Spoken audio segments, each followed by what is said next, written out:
Olá a todos, estamos de volta. Hoje novamente com o autor espírita Paulo Henrique de Figueiredo. Ele é pesquisador e palestrante espírita, autor do livro Mesmer, A Ciência Negada e os Textos Escondidos, um livro que já foi analisado aqui no canal. Ele atua há mais de 20 anos num programa de rádio espírita chamado Universo Espírita. Ele conseguiu reunir e compilar em 640 páginas, divididas em 5 partes principais, esse livro aqui, Revolução Espírita, a teoria esquecida de Allan Kardec. Ele vai nos trazer então a história do Espiritismo e como a autonomia moral e intelectual faz parte do seu conteúdo. O autor irá fazer diversas comparações da doutrina com ideias de pensadores que incentivavam a liberdade de pensamento, o questionamento, o fim dos dogmas, além do intuito de causar uma revolução moral. O livro também vai nos trazer informações a respeito do magnetismo e sua relação com o espiritismo, a história do espiritismo no passado, a sua vinda para o Brasil, as deturpações dos ensinos e o futuro que o espera. O primeiro capítulo, a primeira parte, se chama O Grande Desconhecido e vai justamente falar um pouco mais do espiritismo, das suas origens, como que Allan Kardec começou os seus estudos, mostra que ele começou os seus estudos e acreditava muito que a fraternidade e a caridade seriam pontos importantíssimos, pontos chaves para uma mudança na sociedade. Era algo que seria o futuro das sociedades. Mas ele, ao mesmo tempo que ele percebe isso e que ele acredita nisso, ele mostra que não acredita em sistemas. Não existem sistemas que pensadores, ideólogos acreditam e que possam mudar o mundo. Ele parte para uma linha de pensamento diferente, conforme relatado por ele mesmo no livro Viagem Espírita, a qual eu retirei aqui um trecho, que também consta no livro aqui, Revolução Espírita. Alguns homens bem intencionados julgaram encontrar o remédio para o mal em certos sistemas de reforma social. Vida comunitária, por ser a menos onerosa. Comunidade de bens, para que todos tenham sua parte. Participação de todos para a obra comum. Nada de grandes riquezas, mas também nada de miséria. Isto era muito sedutor para quem, nada tendo, já via a bolsa do rico entrar no fundo social, sem calcular que a totalidade das riquezas postas em comum criaria uma miséria geral, em vez de uma miséria parcial. Que a igualdade hoje estabelecida seria rompida amanhã pela mobilidade da população e pela diferença entre as aptidões. Que a igualdade permanente dos bens supõe a igualdade de capacidades e de trabalho. Mas não é esta a questão. Não entra em minhas cogitações examinar o lado positivo e negativo desses sistemas. Faço abstração das impossibilidades que acabo de citar e me proponho considerá-los de um outro ponto de vista, que, parece-me, ainda não preocupou a ninguém e que se relaciona com o nosso assunto. Ele reforça que as mudanças das instituições sociais não serão abruptas, mas sim lentas e graduais, com cada indivíduo, cada espírito, cada pessoa agindo por conta própria, sendo voluntária, sem necessidade de serem forçadas a nada. Então nesse capítulo também teremos contato com o início do espiritismo, o local físico onde ele estava, que era justamente em uma passagem, como se fosse uma travessa de rua em Paris. Nessas passagens, nessa pequena passagem onde que estava justamente a pequena sociedade espírita, foi um local onde começou também a se desenvolver, a se tornar comum a visita, o passeio de pessoas para olhar as vitrines. Ou seja, era o início do shopping que hoje conhecemos. Naquela época ainda não tinham os shoppings, mas ele começou justamente por essas passagens, ou seja, várias lojas começaram a deixar as vitrines abertas e as pessoas iam lá, passeavam e ficavam admirando, vendo as coisas que estavam à venda. Ou seja, era algo muito consumista, muito materialista, ao lado justamente de um local que pregava a espiritualidade. Então ele nos mostra que justamente quando começou essa mudança material ali ao lado de onde ele ficava, ele também começou a fazer uma mudança moral, uma mudança na alma, mostrando que aquilo não era o que importava realmente. Avançando mais, também serão relatadas histórias a respeito das negociações, da venda, do comércio do espiritismo e da mediunidade. Esse ponto é levantado e rapidamente ele é respondido, mostrando que o espiritismo não deve buscar soluções financeiras. Qualquer pessoa que trabalhe com espiritismo, ou seja médium, não deve buscar essas soluções. Se buscar, está indo contra o que o espiritismo prega. Encerrando o capítulo, o autor nos mostra como que o Kardec conseguiu, em 2 anos de estudo, lançar o Livro dos Espíritos, em 1857, que apresentava uma teoria metafísica sólida, com encadeamento lógico, abrangendo questões científicas, questões filosóficas, morais e psicológicas, resultado da compilação, da consolidação do ensino dos espíritos superiores. Kardec vai dizer claramente que ele não é nenhum chefe, nenhum guru, nenhum messias em relação à doutrina espírita, e que o espiritismo recebeu esse nome porque é uma ciência ou doutrina moral e filosófica constituída pelas instruções dadas pelos espíritos de categoria elevada. Ele mostra claramente que os livros não foi ele que escreveu. Ele apenas consolidou, compilou e apresentou o material com uma forma lógica. Isso também é importante. O espiritismo ele utiliza de forma lógica, do raciocínio, do bom senso, e não de dogmas e fé cega. Ele vai também utilizar a forma autônoma de aprendizado, a liberdade de aprendizado, de questionamento, além de usar uma postura crítica na análise das questões. A segunda parte, Educação e Autonomia, vai nos falar um pouquinho mais sobre Allan Kardec, qual era a sua origem, como que ele começou os seus estudos. Ele, na verdade, foi um discípulo de Pestalozzi e se tornou um grande educador. Ele se tornou um grande educador e utilizava a autonomia como forma de ensino, sempre favorecendo as pesquisas, as investigações, aliada às liberdades de pensamento. Ele incentivava esse debate com seus alunos. Já em 1824, muito tempo antes, ele vai nos dizer: Pestalozzi estabeleceu um método que, basicamente, tende a beneficiar as faculdades que a criança recebe da natureza, para dar-lhe um bom senso e habituá-lo a ordenar suas ideias. Se futuramente, por sua condição, ela não puder contar com a ajuda de um professor, poderia, no entanto, de acordo com a educação apropriada que recebeu, adquirir conhecimento por si mesmo, fazendo uso de suas próprias forças, semear com sucesso no terreno que aramos, porque ele aprendeu a aprender.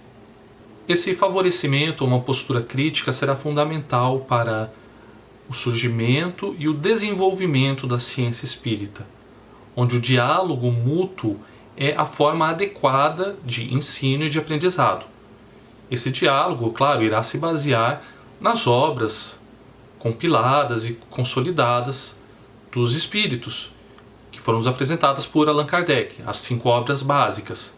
Mas esse diálogo deve ocorrer para entendermos, questionarmos, tirarmos dúvidas, levantarmos pontos que às vezes podem não estar corretos. O próprio Kardec deixou isso claro.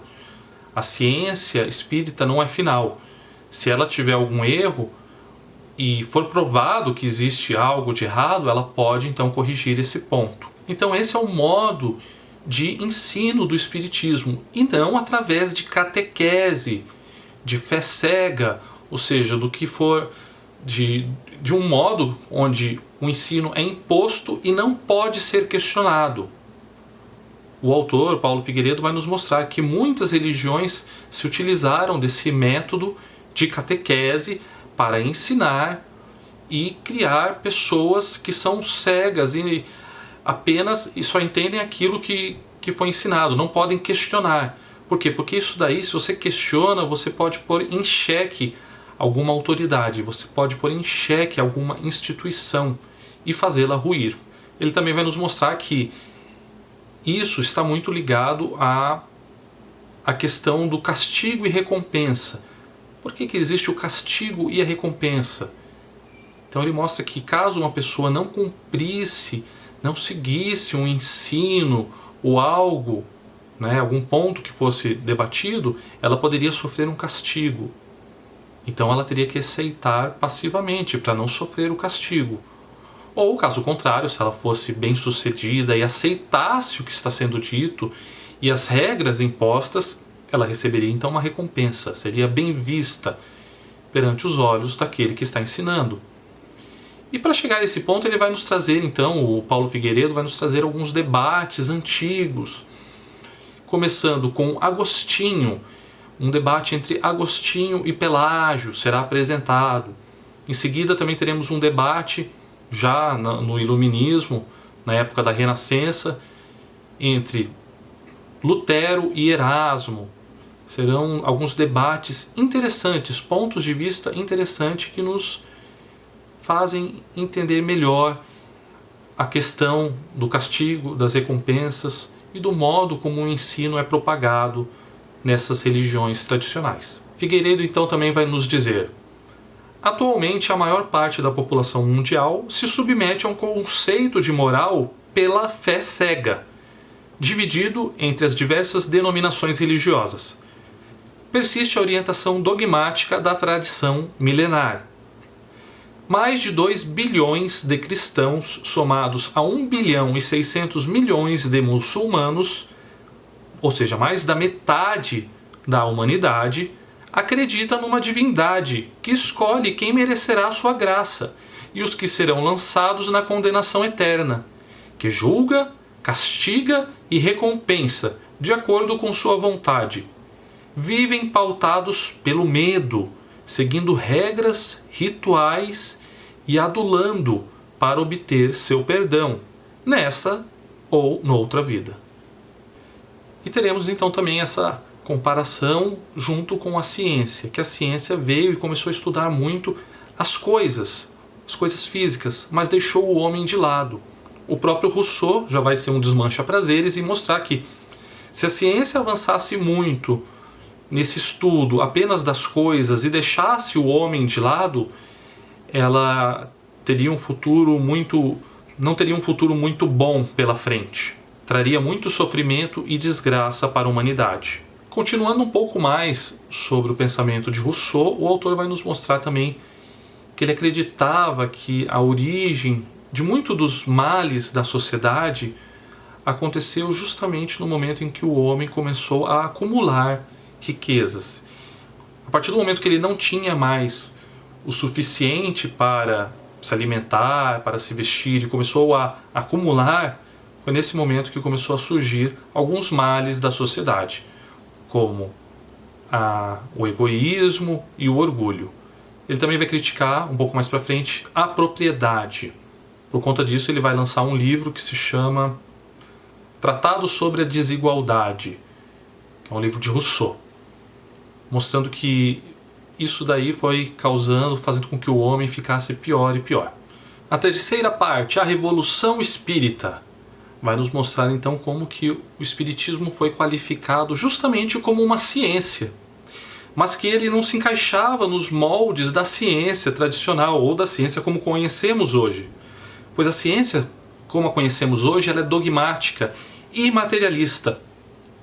O que acontece? Ela precisa que sejam apresentadas provas, evidências físicas para ser aceita.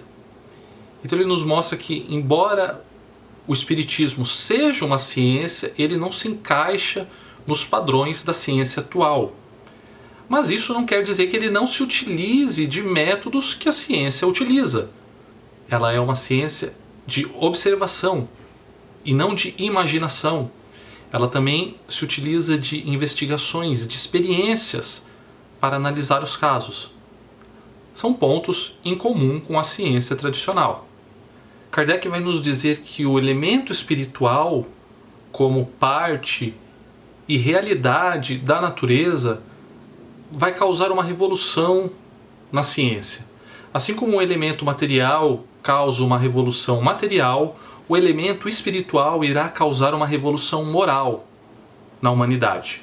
Avançando um pouco mais, ele irá falar também sobre Pitágoras, como que a liberdade de ensino daquele filósofo grego, o modo como eles estudavam, o modo autônomo, era muito parecido com o espiritismo. Ele também irá falar sobre Platão, todos os ensinos de Platão, já mostrando a respeito da imortalidade da alma. Ele vai falar sobre Aristóteles e a ciência também, que começou justamente, teve aquele seu germe em Aristóteles. Ele vai avançar e vai falar sobre Jesus, como que o elemento espiritual estava presente nas mensagens de Jesus e que com o passar do tempo ele foi sendo eliminado para dar autoridade, para dar lugar a pessoas que perceberam que o cristianismo estava começando a crescer. E essas pessoas, querendo ter poder, se apropriaram então do cristianismo, eliminando esses conceitos espirituais e se fortalecendo com o poder. E essas próprias pessoas, junto com os concílios e as mudanças que foram inseridas no pensamento de Cristo, irão criar justamente os dogmas, aquele Deus mau, vingativo, que pune as pessoas que não realizam os seus desejos. São vários dos métodos que foram inseridos e deturparam o cristianismo primitivo. Avançando um pouco, ele vai nos falar a respeito de Tomás de Aquino, como que ele criou uma nova metafísica ou adaptou, utilizando os conceitos, a filosofia de Aristóteles para se adaptar à fé da igreja. Ele irá criar, de um modo um pouco confuso e deturpando a verdadeira mensagem de Aristóteles, uma nova metafísica, que não pode ser questionada. Ela não é livre para ser questionada, ser debatida. Ela deve ser apenas aceita, conforme o próprio Tomás de Aquino nos disse. Sobre os heréticos, 2 pontos precisam ser observados. Um do lado deles e outro no da igreja. Do lado deles há o pecado, pelo qual eles merecem não apenas serem separados da igreja pela excomunhão, mas também separados do mundo pela morte. Pois é um problema muito mais grave corromper a fé que alimenta a alma do que forjar dinheiro, que sustenta a vida temporal.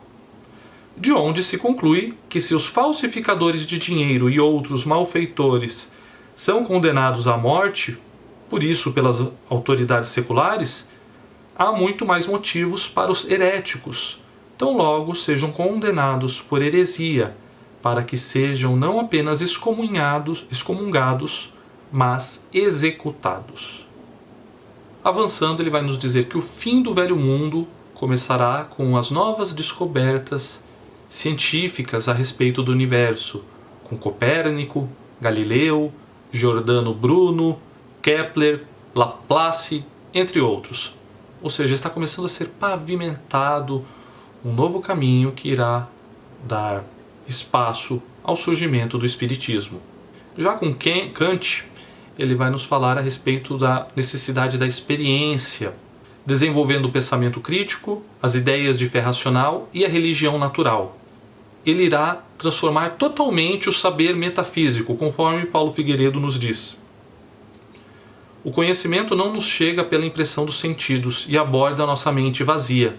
Estão em nós os instrumentos de análise da realidade que torna possível a experiência. Entretanto, o próprio Kant vai nos dizer, em alguns parágrafos após esse, que o conhecimento ele chega através da sensibilidade, do entendimento e da razão. Nessa sequência, ou seja, pelos sentidos, depois você vai entender e então formar uma ideia racional a respeito do assunto. Que as leis morais de Deus estão em cada ser e que somente ele, de forma autônoma, deve se desenvolver e buscar esses conhecimentos, buscar a realidade. Porém, Kardec tem um pensamento um pouco diferente, conforme consta também no texto. Ele diz: que adiantará aquele que, ao acaso, dirigir a um sábio perguntas acerca de uma ciência cujas primeiras palavras ignore? Poderá o próprio sábio, por maior que seja sua boa vontade, dar-lhe resposta satisfatória? A resposta isolada que der será forçosamente incompleta e quase sempre por isso mesmo ininteligível, ou parecerá absurda e contraditória. O mesmo ocorre com nossas relações com os espíritos. Quem quiser com eles instruir-se, tem que com eles fazer um curso. Mas, exatamente como se procede entre nós, deverá escolher seus professores e trabalhar com assiduidade. Para terminar o capítulo, ele irá falar um pouco mais a respeito da alma imaterial, os seus dois elementos. Ele vai falar também a respeito de religião, mostrando que o Espiritismo não é uma religião, não pretende ser uma religião, pois ela não tem cultos, não tem dogmas. E vai também nos falar a respeito das nossas vidas, a respeito de nossas vidas futuras, o que nós escolhemos em nossas próximas encarnações, que na verdade não são castigos ou recompensas, e sim provas, modos de vida que são necessários para que nos aperfeiçoemos a nossa moral. Na quarta parte, teoria esquecida, vamos entender como o Espiritismo trouxe, através de conseguiu consolidar o seu conteúdo através de informações que foram divulgadas em diferentes locais do mundo. Isso mesmo, quando Kardec compilou e consolidou os seus livros, as mensagens eram psicografadas, transferidas, enviadas pelos espíritos em diversas localidades do mundo. Cada uma recebia o que estava mais apta, o que tinha mais capacidade de conseguir compreender e colocar no papel. Então eles compilaram, pegaram todo esse material e encaminharam à Sociedade Parisiense de Estudos Espíritas. Essa sociedade se formou e conseguiu compilar todo esse material e divulgava periodicamente na Revista Espírita. Ela tinha uma divulgação mensal. E conseguimos encontrar hoje facilmente essas revistas, que estão em forma de livro em cada um dos anos que foi lançada. Também será relatado a respeito do correto entendimento das obras de Kardec, que é sempre necessário lê-las para conseguir interpretar e depois discutir a respeito de seus pontos. Além disso, vamos falar também a respeito da evolução da alma, que ela sai desde um átomo e pode chegar até um arcanjo. Ela passa pelo mineral, pelo vegetal, pelo animal, pelo homem e chega até o espírito e ao espírito superior. Conforme Allan Kardec nos disse em O Evangelho segundo o Espiritismo: a essa lei todos os seres da criação, animados e inanimados, e ao mesmo tempo em que todos os seres vivos progridem moralmente, progridem materialmente os mundos em que eles habitam. Quem pudesse acompanhar o mundo em diferentes fases, desde o instante em que se aglomeram os primeiros átomos destinados a constituí-lo, vê-lo-ia a percorrer uma escala incessantemente progressiva, mas de degraus imperceptíveis para cada geração, e a oferecer aos seus habitantes uma morada cada vez mais agradável, à medida que eles próprios avançam na senda do progresso. Marcham assim, paralelamente, o progresso do homem, o dos animais, seus auxiliares, o dos vegetais e o da habitação, porquanto nada na natureza permanece estacionário. Ele deixa bem claro que, assim como nós evoluirmos, o nosso mundo também está em transformação. Ele irá passar, ele irá sair de um mundo de provas e expiações para um mundo de regeneração. O estudo irá avançar envolvendo matéria e energia até chegar ao fluido cósmico universal, proposto por Franz Anton Mesmer, que é o autor do Magnetismo Animal, um livro que já fizemos análise aqui no canal, é só procurarem por Mesmer. Ele vai nos mostrar então que o magnetismo e o espiritismo têm uma relação muito íntima, que o espiritismo ele se utiliza de conceitos do magnetismo animal para aprofundar seus conhecimentos, aprofundar seus estudos. Assim como quando um organismo está doentio e todo organismo se volta para aquela parte doentia para tentar resolver o problema, o magnetismo animal se utiliza da mesma técnica, conforme Mesmer nos diz. Também assim age quando dois seres humanos atuam um sobre o outro. Toda a atividade desta união sobre a parte doente com um aumento proporcional da quantidade de força. Pode-se, portanto, dizer, de um modo geral, que o efeito do magnetismo cresce proporcionalmente às massas.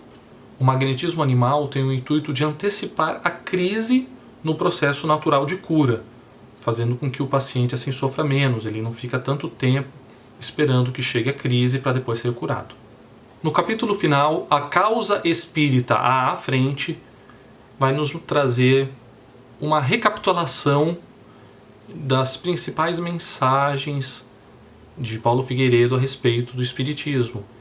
Ele nos mostra que muitas das mensagens do Espiritismo são deturpadas, não são entendidas corretamente. Então, existe a necessidade de ser apresentado o modo correto de entendimento dessas passagens. Ele também vai nos mostrar como algumas passagens também foram deturpadas por conta de nossas heranças históricas. Muitas por conta do próprio catolicismo, como por exemplo o castigo, né? A reencarnação como um modo de castigo. Você reencarna para pagar um pecado, para pagar algo de errado que você fez. Isso não existe. Então também tem que ser corrigido. Além também das deformações que chegaram do Oriente, como por exemplo o karma, a causa e o efeito também como resultados de castigo. Isso também não existe. Ele mostra então que o Espiritismo ele ainda não foi compreendido corretamente e que deve quebrar esse paradigma e realizar novos estudos. Ele deve estar aberto, conforme ele próprio disse. Ele é uma doutrina autônoma, onde cada um é livre para explorar e questionar e dialogar, discutir a respeito dos pontos. Então isso deve ser realizado para que a correta compreensão seja trazida novamente ao Espiritismo. Ele vai nos dizer: a essência mesma do Espiritismo está na revolução que enfrenta nessas ideias retrógradas do velho mundo. Esta é verdadeiramente a sua luta. A mudança do modelo de submissão e de castigo para o pensamento de liberdade, autonomia, oportunidade, mudança, colaboração e fraternidade. São essas as armas à espera daqueles que se farão voluntários, esclarecendo e semeando a verdadeira doutrina espírita, honrando seus precursores, tendo em seu futuro a iminente regeneração da humanidade. Tá certo, pessoal? Esse foi uma pequena resenha do livro. É um livro bastante denso, com muito conteúdo e deve ser lido sem pressa para termos um correto entendimento. Eu o li, o analisei, fiz bastante anotações nas folhas e depois que terminei consegui consolidar aqui para trazer essa resenha e também fiz algumas críticas. Então eu gostaria de agora apresentar as críticas que eu anotei. A análise do livro já foi feita, eu vou deixar então as minhas críticas, são apenas opiniões, então se vocês quiserem aceitá-las, podem aceitá-las, se não quiserem, também não precisam aceitá-las, tudo bem? Eu vou ler aqui tudo que eu anotei a respeito do livro. Então primeiramente aqui eu vou deixar algumas anotações que são de pontos que eu não concordo com o autor. O primeiro é a respeito das contradições entre os pensamentos de Kardec e os de Rousseau e Kant. Rousseau critica ferozmente a desigualdade, ele é contra os ricos e a propriedade, enquanto Kardec se opõe a esse pensamento, conforme a primeira citação aqui da resenha. Realmente eu percebi isso, o Rousseau ele tem uma crítica feroz aos ricos, a quem tem propriedade, e ele mostra que isso é o que causou a desigualdade do mundo. E ele prega justamente a igualdade. Mas Kardec vai nos dizer claramente que não existe igualdade. Cada pessoa é de um jeito, o mundo não é assim, as pessoas não são iguais. Conforme eu já passei aqui na primeira anotação, na primeira citação, se vocês voltarem vocês conseguem perceber isso. O segundo ponto. Kant e Rousseau defendem a liberdade de aprendizado, dizendo que a verdade e o conhecimento estão em cada pessoa. que apenas cada pessoa, com suas experiências, chega à verdade. Kardec nos mostra que essa autonomia, essa liberdade e experiência são realmente importantes para o aprendizado, mas que não devemos renegar os professores, que no caso do Espiritismo são os próprios espíritos superiores. Esse ponto também foi muito realçado aqui no livro. Kant e Rousseau defendendo a autonomia, a liberdade de busca do ensino, de conhecimento. Isso é correto, as pessoas devem buscar o conhecimento, devem ter autonomia, não podem questionar, podem discutir, podem debater, mas em relação ao ponto de elas descobrirem tudo sozinhas, isso não tem como. A pessoa não consegue descobrir nada sozinha através da natureza, como o que o próprio Rousseau diz e consta aqui no livro que eu já estou lendo. Ele reforça isso, que a natureza vai fazer as pessoas aprenderem naturalmente as coisas. Não é verdade, o próprio Espiritismo, o próprio Kardec vai nos mostrar que os espíritos é que trouxeram muitas das mensagens para nós.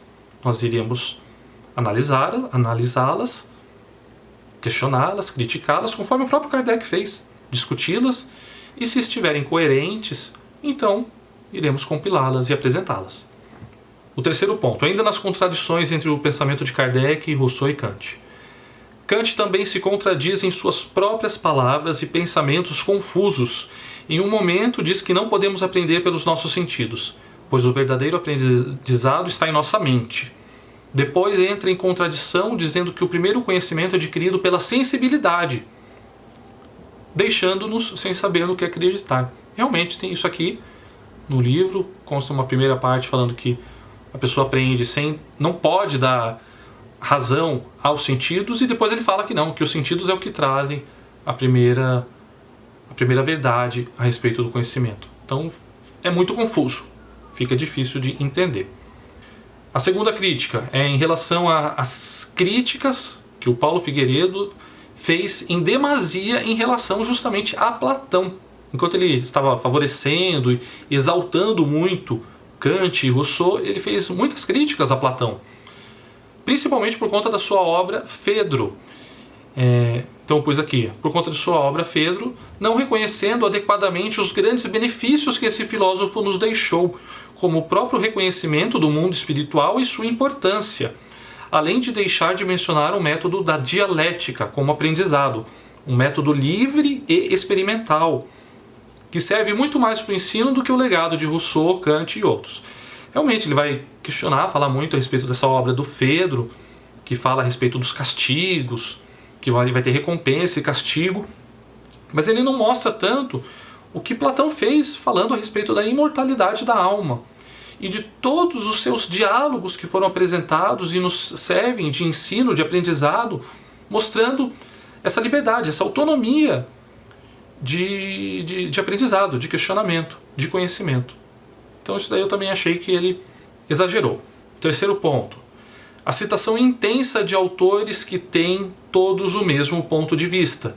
É o ponto de vista da esquerda, não mencionando nenhum autor que tenha outro ponto de vista.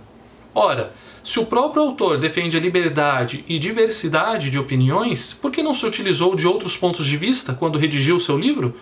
Ele só mostra assim que está sendo dogmático, trazendo citações de Rousseau, Kant, Paulo Freire, Piaget, só reforçam isso. Então, isso aí também eu percebi, ele puxou muito para esse lado de autores de esquerda, embora não seja um livro político, eu senti uma pitada de favorecimento para esses pensamentos, que, embora se façam como pensamentos sociais, trazem realmente algum benefício à sociedade? Temos que pensar e perceber isso. Por exemplo, Rousseau, estou lendo o livro dele aqui. Ele fala justamente sobre como criar uma criança, como educar uma criança sem utilizar de dogmas, de conceitos pré-estabelecidos, de imposição. Mas ao mesmo tempo que ele está escrevendo um livro sobre isso, que é o Emílio, ele diz e deixa claramente aberto que os seus 5 filhos foram deixados a um orfanato. Ele não criou os filhos. Outro ponto que ele diz aqui no livro, se uma criança nascer doente ou se ela for pobre, ele não irá educar, pois ela não tem capacidade ou ela não pode ser educada, justamente por ser doente ou ser pobre. Ou seja, é uma pessoa com um caráter duvidoso, Como podemos favorecer uma pessoa com esse caráter? O outro, Kant. Kant também é muito subjetivo. É um filósofo subjetivo, deixa tudo em aberto. Paulo Freire. Paulo Freire é o nosso patrono da educação. Como está a educação no Brasil? Está entre as piores do mundo. Então, eu fico pensando a respeito sobre essas citações. E para mim foi um ponto negativo. E o quarto ponto aqui, o último que eu vou criticar negativamente, é tentar imputar ideias que não são as de Allan Kardec. Que são justamente essas ideias políticas que o autor tentou reforçar e ligar com os pensamentos de Kardec. Kardec estudou, analisou e consolidou o ensinamento dos espíritos, sem deixar de lado o Evangelho de Jesus, que prega principalmente o amor e a caridade. Ele não acredita em sistemas, conforme deixamos aqui na resenha e consta no próprio livro, que se estabelecem como salvadores dos males que ocorrem no mundo. Não, sua função era apresentar a doutrina consoladora de amor, de caridade, que realiza mudanças morais no ser, incentivando o estudo da ciência como auxílio. Eu entendo que essa é a verdadeira mensagem de Kardec. Ele trouxe essa doutrina que nos mostra o amor, que nos mostra a caridade, mas que nos mostra também que a ciência consegue explicar muitas coisas, esse lado espiritual, esse lado moral. Mas ele não quer implantar nenhum sistema. Ele mostra que isso não resolve os problemas. Então eu acredito que o autor tentou imputar ideias que não são as de Kardec nesse livro. Muitas justamente de Kant e de Rousseau. Esses são os pontos que eu coloquei, que eu critico, negativos em relação ao livro. Mas tivemos pontos que foram bem colocados. São, por exemplo, a história do Espiritismo está muito bem colocado. A questão do fim do dogma, da fé cega, do castigo, da recompensa está muito bem colocada. A autonomia do próprio estudo e de questionamento está bem colocada. As experiências, o magnetismo animal e os descaminhos da historiografia espírita. Todos esses pontos foram bem colocados por Paulo Figueiredo. Importante ressaltar, se você quer ter o conhecimento, entender mais a respeito da doutrina espírita, estude as 5 obras básicas de Allan Kardec. O que é o Espiritismo, o Livro dos Espíritos, passei uma a mais, né? O que é o Espiritismo é uma 6ª obra. O Livro dos Espíritos, o Evangelho segundo o Espiritismo, o Livro dos Médiuns, Céu e o Inferno e a Gênese. Essas obras são as básicas para você compreender o verdadeiro pensamento de Kardec e o Espiritismo. Tudo bem, pessoal? Não deixem de comentar. Esse vídeo eu sei que ficou um pouco mais longo, eu fiz bastante críticas a respeito, mas eu achei importante. Então não deixem de comentar, de curtir, de compartilhar. Cliquem no sininho para receber notificação de novos vídeos e nos vemos no próximo vídeo. Um abraço e até mais.